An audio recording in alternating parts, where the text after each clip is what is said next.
आम एमती गोटे मंदिर बुलवाई जाइलु जोटा कि 5 शताब्दी अधिक वर्ष पुराणा मंदिरटी। ए मंदिरटी बीकानेर रे ही अवस्थित अछि।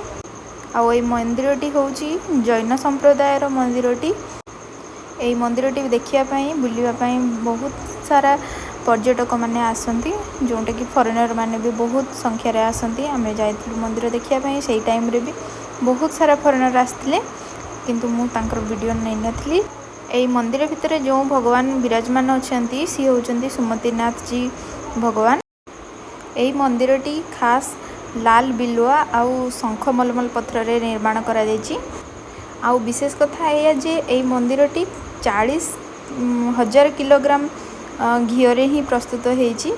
एटा एथिपाई मंदिरटी बहुत ही खास लोक माने अधिक बुलिया पाई देखिया पाई आसंती मंदिर को। ए मंदिरटीर ना होची भांडासर जैन मंदिर जोटा कि भांडासर नामर जड़े व्यवसायी सी ही तैयारी करथिले। सी आरंभ करथिले किंतु तांको झियो ही ताकू कंप्लीट करथिले तो तांको नाम रे ही ए मंदिरटी प्रस्तुत हेची। ए मंदिरटीर उच्चता ना माटी ठारू 180 फुट उच्चरे की मंदिरटी निर्माण करा जायछि। आपण जदि मो वीडियो को फर्स्ट टाइम पाई देखुचंती तो फॉलो करबा को जमारू भी भूलिबेनी।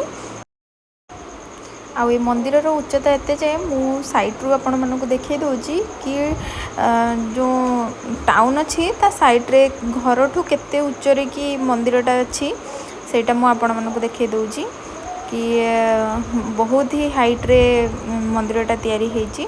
ता पाखरे भी आउ गुटे मंदिर थिला सेठी की भी आमे जाइतलु किंतु से मंदिरटा सेते बेले पहड़ पड़थिला बंद थिला तो आमे दर्शन कर पार नथिलु।